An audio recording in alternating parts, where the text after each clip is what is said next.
আমি যেটা বললাম এটা কিন্তু আওয়ামী লীগের খাসালত। আর এরা সরকারে থাকার, সরকারের বাইরে থাকুক, এরা বাংলাদেশকে ভালো রাখতে চায় না, বাংলাদেশের মানুষজন যে ভালো আছে এটা তারা দেখতে চায় না। সরকারের কি করা আছে এটা তো আমি আগের বারও বললাম, পূর্বে একাধিকবার বলেছি যে এই বিষয়টা সরকারের প্রথমত গুরুত্ব দেওয়া উচিত। আমি এটা বারবার বলছি, সরকারের মধ্যে একটা গা ছাড়া ভাব লক্ষ্য করা যাচ্ছে। তারা সব মানে এরা কোনো কাজই করছে না, খালি সংস্কার সংস্কার, কথা বললেই, নির্বাচনের কথা বললেই দেখবেন এই সরকারের অনেকেই গুস্সা করেন, ভ্রু কুঁচকে উঠে। নানাভাবে তারা বলেন যে এই বিচার না হলে নির্বাচন হবে না, এই হবে না, সেই হবে না।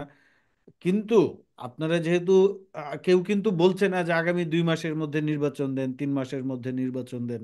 সবাই বলছে যে মোটামুটি, প্রধান উপদেষ্টাও বলেছেন যে আগামী বছরের ডিসেম্বর বা 2026-এর জানুয়ারির দিকে নির্বাচন হতে পারে। তো এই যে একটা নির্বাচন তো হবেই, এবং নির্বাচনের পাশাপাশি তারা যেহেতু যে 3 মাসের থাকবেন না, তারা তারা আমরা ধরে নিচ্ছি 18 মাস বা এরকম একটা সময় থাকবেন, 2 বছরের মতো থাকবেন। হুম। দেয়ারফর ওই ওই 18 মাস বা 2 বছর সরকারটা যেন ফাংশনাল থাকে, রাষ্ট্র যেন ফাংশনাল থাকে, এটার জন্য তাদের কিছু কাজ করা উচিত। ওই দিকে কিন্তু তাদের কোনো মনোযোগ নেই। তাদের খুব বাগাড়ম্বর দেখতে পাচ্ছি। আমার কাছে মনে হচ্ছে যে কথার চাইতে কাজ বেশি হচ্ছে। এই করব, সেই করব, অমুক করব, সংস্কার করব, যেগুলো আপনার জরুরি ভিত্তিতে করা উচিত ছিল। এই যে আমরা যেটা যেটা বারবার বলছি যে এই প্রশাসন, রাষ্ট্র, ওনারা যাদের হাত দিয়ে পরিচালনা করবেন, যারা তাদের সহযোগী হিসেবে থাকবে, তাদের আদেশ নির্দেশ বাস্তবায়ন করবেন, সেই প্রশাসন, পুলিশ এবং বিভিন্ন জায়গায় যারা আছে, এটাকে টোটালি আপনার ঢেলে সাজাতে হবে। আপনার এখানে একজন রহমান নামে একজন ভদ্রলোক বলে গেলেন, ওই যে দুবাইয়ে যারা আন্দোলন করেছিলেন, তারপর তাদেরকে অ্যারেস্ট করা হয়েছিল, ওই দূতাবাসের একজন, তাদেরকে হুমকি ধুমকি দেওয়া হয়েছিল। এটা শুধু আপনার দুবাইতে না, হুম। বিশ্বের বিভিন্ন দেশে, আরো কয়েকটি দেশে, আমরা যারা হুম। দেশের বাইরে আগস্টের, জুলাই আগস্টের এই বিপ্লবে সংযুক্ত হয়েছিলাম, তাদেরকে আমরা দেখেছি বিভিন্ন দূতাবাসের দায়িত্বরত কর্মকর্তারা নানাভাবে হয়রানি করার চেষ্টা করেছেন। এই সরকারের উচিত ছিল দায়িত্ব নেওয়ার সঙ্গে সঙ্গে এই পররাষ্ট্র মন্ত্রণালয়ের অধীনে বিভিন্ন দূতাবাসগুলো থেকে এদেরকে প্রত্যাহার করা। সেখানে 2 মাস 3 মাস সময় লাগছে। এই সরকারের কাজ কি? আপনি যদি বলেন যে এই সরকারের, বিগত সরকারের আমলে ফরেন মিনিস্ট্রিতে যারা বিভিন্ন গুরুত্বপূর্ণ দায়িত্ব ছিলেন তাদেরকে উইথড্র করবেন, এই হুম। নির্দেশ মানাতে আপনার কতক্ষণ লাগে? আমি দেশে গিয়েছিলাম, আমি প্রায় 3 মাসের মতো দেশে ছিলাম। আমি একটা জিনিস লক্ষ্য করলাম, ঢাকায় ট্রাফিক ল বলতে কিছু নাই। রাত 8টার পরে আপনি ক্রসিং এ যেতে পারবেন না, বিভিন্ন দিক থেকে গাড়ি ঢুকে যাচ্ছে। এই দিক দিয়ে গাড়ি ঢুকছে, ওই দিক দিয়ে ট্রাক ঢুকছে, এই দিক দিয়ে রিক্সা ঢুকে যাচ্ছে। এইটা নিয়ন্ত্রণ করার জন্য তো আপনার খুব বেশি কিছু দরকার নাই। হুম। আপনি জাস্ট, আপনার সরকারের সদিচ্ছার প্রয়োজন কি? আমাদের ট্রাফিক নাই, পুলিশ নাই, যদি তারা পালিয়ে গিয়ে থাকে তাহলে সরকার সেটা বলুক। বলে সেটা যে যে যে যারা বৈষম্য বিরোধী ছাত্র আন্দোলন আছে, ছাত্র আন্দোলনে যারা দায়িত্ব সংযুক্ত ছিল, আন্দোলন করেছে, বিভিন্ন ছাত্র সংগঠনের লোকজন আছে, তাদেরকে বলেন যে তোমরা ভলান্টিয়ার দাও, স্বেচ্ছাসেবী দাও, আমরা ট্রাফিক কন্ট্রোল করি অ্যাটলিস্ট। আপনি তো রাষ্ট্র পরিচালনায় যদি আপনার জনবলের ঘাটতি থাকে, সংকট থাকে, আপনি পারছেন না, তাহলে আপনি স্বেচ্ছাসেবী নেন, সাধারণ জনগণের সহায়তা নেন। এটা আপনি কিন্তু, আমরা কিন্তু এক ধরনের একটা জরুরি অবস্থা বা অন্তর্বর্তীকালীন সময় পার করছি।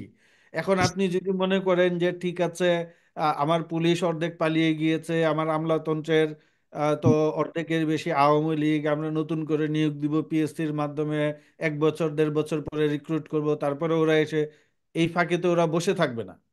হুম। মানে এই যে এখানে আগুন দিবে, ওইখানে গুপ্ত হত্যা হচ্ছে, এইখানে এই সংকট হচ্ছে, ওইখানে সেই সংকট হচ্ছে। আমি যেটা বললাম এটা কিন্তু আওয়ামী লীগের খাসালত। আর এরা সরকারে থাকার, সরকারের বাইরে থাকুক, এরা বাংলাদেশকে ভালো রাখতে চায় না, বাংলাদেশের মানুষজন যে ভালো আছে এটা তারা দেখতে চায় না। তো আপনার হুম। তো সেটা বিবেচনায় নিয়ে আপনাকে কিন্তু দায়িত্ব পালন করতে হবে। জি। এ- এইখানে কিন্তু আমার কাছে মনে হচ্ছে যে সরকারের মধ্যে আমি খুব একটা বড় ধরনের গড়িমসি আমি লক্ষ্য করছি। আর আরেকটা কথা, ইসমাইল যেটা বললো যে সরকারকে দায়িত্ব নিতে হবে, অবশ্যই সরকারকে দায়িত্ব নিতে হবে, কিন্তু এই সরকার তো ছাত্রদের সরকার। সেই ছাত্ররা সরকারকে সহায়তা করছে কিনা, বা সরকার ছাত্রদের সহায়তা চাচ্ছে কিনা, এই জিনিসগুলো কিন্তু আমাদের মধ্যে পরিষ্কার হতে হবে। আমি আমি বারবার বলি যে বিগত সরকারের আমলে বা জুলাই আগস্টের আন্দোলনের সময় যারা আওয়ামী লীগের যেসব সন্ত্রাসীরা প্রকাশ্যে শিক্ষার্থীদের উদ্দেশ্যে গুলি করেছে, হামলায় অংশ নিয়েছে, এদেরকে এখনো আটক করা হয়নি। আমরা আমরা আমরা বলছি না যে যারা আওয়ামী লীগ সমর্থন করে, আপনি এরকম তো বাংলাদেশের অনেকেই আওয়ামী লীগ সমর্থন করে, আমরা ধরে নিই সে 30-35%। সবাইকে আমরা ধরতে বলছি না। আওয়ামী লীগের যারা চিহ্নিত ছিল, যারা সন্ত্রাসী কার্যকলাপে ছিল, দুর্নীতিতে যুক্ত ছিল, মানুষজনকে দমন নির্যাতনের সঙ্গে যুক্ত ছিল, তাদেরকে আপনি আটক করেন। জি। আপনি আটক করে তাহলেই তো আপনি পরিস্থিতি অনেকটা নিয়ন্ত্রণে চলে আসবে। আমরা কিন্তু আমার কাছে কেন যেন মনে হচ্ছে যে এই সরকারের মধ্যে এক ধরনের গড়িমসি ভাব আছে। এই হচ্ছে গড়িমসি ভাবের কারণে স্লথ একটা, জি, একটা আপনি স্লথ একটা গতি দেখতে পাচ্ছেন, যেটির সুযোগ নিয়ে আসলে আসলে কিছু তো পরিবর্তন হয়নি। আমরা আসলে এখনো পর্যন্ত কেন রিয়েলাইজ করতে পারছি না, সেই আগের সেটআপ দিয়েই তো চলছে। সেই না, সেটআপ থেকে এই আপনি এই আসলে কারণেই কতটুকু। কিন্তু ষড়যন্ত্রকারীরা সাহস পাচ্ছে। আপনি দেখবেন আওয়ামী লীগের রাজনীতির ধারাটা যদি আপনি বিবেচনা করেন, আওয়ামী লীগ যদি কখনো ক্ষমতায় না থাকে, তারা বিভিন্নভাবে রাজনীতিতে ফিরে আসার চেষ্টা করে। একটা হচ্ছে, প্রথম তারা, আমরা দেখেছি যে সংখ্যালঘুদের, ধর্মীয় বিভিন্ন জনগোষ্ঠী যারা আছেন, দুঃখিত আমি সংখ্যালঘু শব্দটি ব্যবহার করতে চাই না, এই বিভিন্ন ধর্মীয় জনগোষ্ঠী যারা আছেন তাদেরকে সামনে ঠেলে দেন। সেই চরিত্র নিয়ে তারা এক ধরনের মাঠে নামার চেষ্টা করেন, সাম্প্রদায়িক স্থিতিশীলতা তৈরি করার চেষ্টা করেন। তারপরে দেখবেন যে তাদের কালচারাল ফ্রন্ট মাঠে নামাই দিবে কয়েকদিন পরে, এইখানে 200 জন বিবৃতি দিচ্ছে, সেখানে গান গাওয়া শুরু করে দিবে। পাশাপাশি তারা এই জনতার মঞ্চ করেছিল একবার, এরকম আমলাদের দিয়ে বিভিন্ন ধরনের মঞ্চ তৈরি করে সরকারের ভিতর অস্থিরতা তৈরি করার সৃষ্টি করে। রাইট, পরে সে তারপরে করেছে। দেখবেন যে, হ্যাঁ, তারপরে তারা দেখবেন যে এই যে এই সরকারের আমলে তারা কখনো আনসার হয়ে ফিরে আসার চেষ্টা করেছে, নার্স হয়ে ফিরে আসার চেষ্টা করেছে, বিভিন্নভাবে চেষ্টা করছে। বিষয়গুলো তো এরকম না যে আমরা দেখছি না বা জানছি না বা বুঝছি না। আওয়ামী লীগের রাজনীতির যদি আপনি ট্রেডিশনটা ভালোভাবে রিড করেন, তাদেরকে মোকাবেলা করা আমার মনে হয় না খুব একটা কঠিন কোনো বিষয়।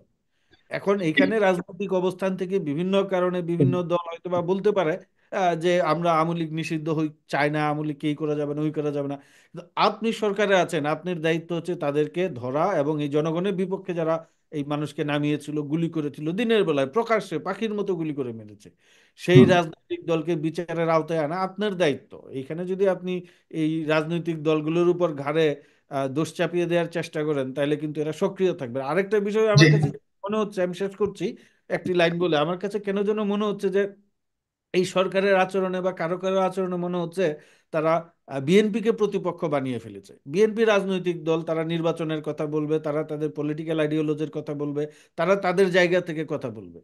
কিন্তু আমাদেরকে মনে রাখতে হবে যে এই যে যারা আমরা জুলাই বিপ্লবের সঙ্গে আমরা সংহতি জানিয়েছিলাম, সেখানে বিএনপি আছে, জামায়াত ইসলামী আছে, বা আমাদের সেন্টার লেফট পার্টিগুলো আছে, ইসলামপন্থী দলগুলো আছে, সবাই মিলে এই আন্দোলনে পার্টিসিপেট করেছে। এখন রাইট। আমাদের কিন্তু কমন প্রতিপক্ষ হচ্ছে আওয়ামী লীগ। আপনি সেই আওয়ামী লীগের দিকে দৃষ্টি দেন। আপনি যদি এখন বিএনপিকে প্রতিপক্ষ বানাই ফেলান, এর প্রতিপক্ষ বানাই ফেলান, ওরে প্রতিপক্ষ বানাই ফেলান রাষ্ট্রীয় দায়িত্ব থেকে, তাহলে কিন্তু আমার মনে হচ্ছে না যে এটা আরো আওয়ামী লীগ সুবিধা পাবে, সুযোগ নিবে, এবং সেটারই সুযোগ নিচ্ছে।